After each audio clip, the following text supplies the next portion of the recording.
Welcome back. Now let's talk about COVID-19. The pandemic situation in Nigeria is rapidly evolving.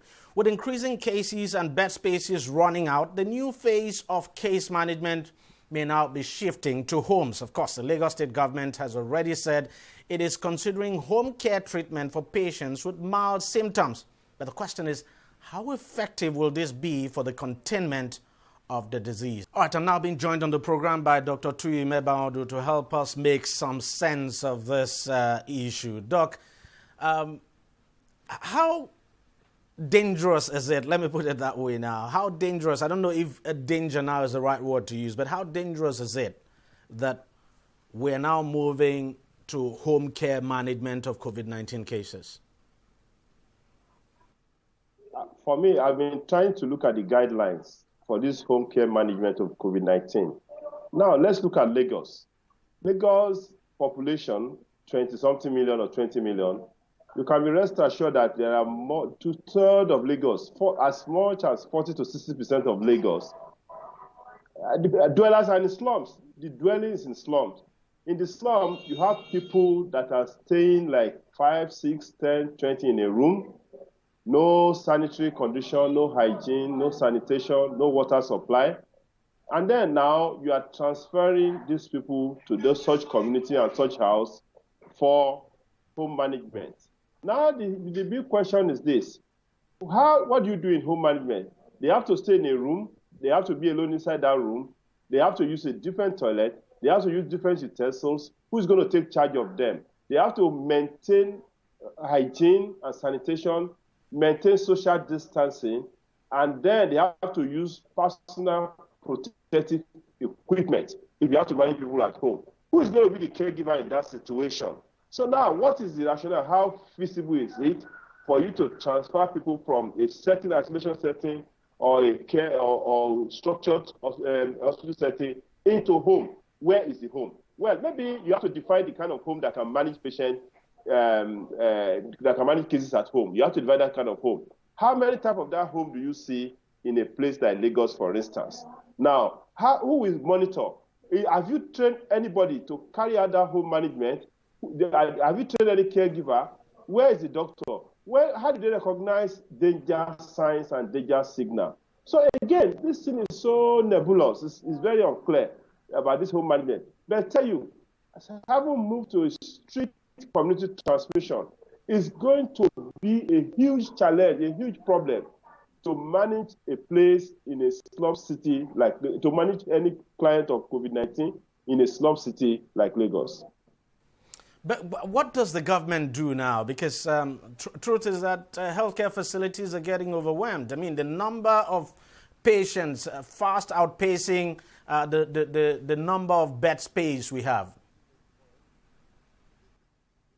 Now, we saw this coming. We knew that the number of hospitals were going to be, won't be sufficient in a very...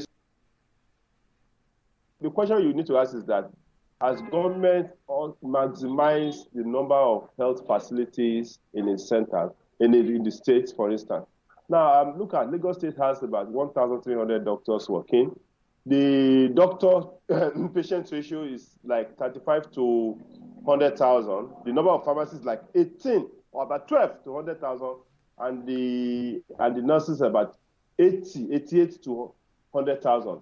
That means there's shortage. Now, but if you look at government settings, and you try to even look at the account number of private settings in Lagos, whether private hospital, maternity homes, all of that healthcare giving center in Lagos, there are more than 2,500, quite a number. But how much have we used of those number? What have we used them again? Then what needs to then happen is this. Instead of us considering home management, we need to define those people that can manage their cases at home.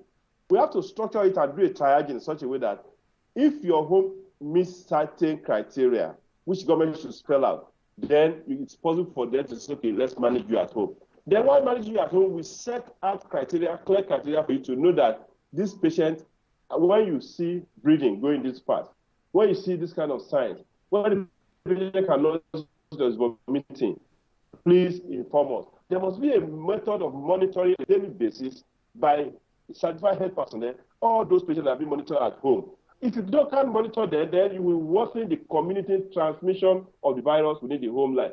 Now, the second is that if you don't qualify to be managed at home, what you need to do is create a center around those slums, around some of those slums, and ensure that you create an isolation center around those slums. You have to rather open up more isolation center when it's not feasible for you to manage those patients at home. And let me give you an example. If somebody in Makoko, for instance, should have COVID-19 and you say it's a mild case, and you ask the guy to go and manage at home, where's the home? It will worsen the transmission at that community. So we need to look and define who can manage it at home, who cannot manage it at home, what kind of home management needs to be.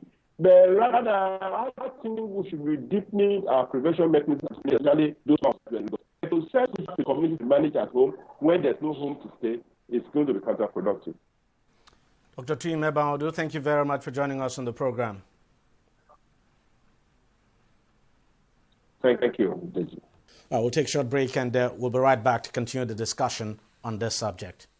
On DEJI360, we don't just ask the questions.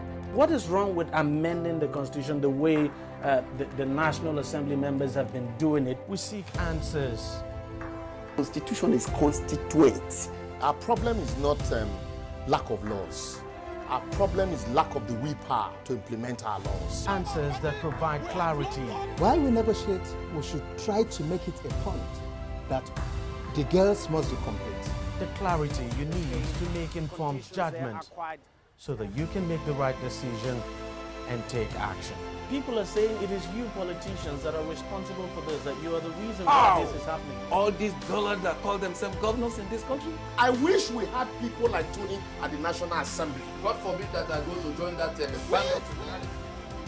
DEJI360, providing clarity to issues.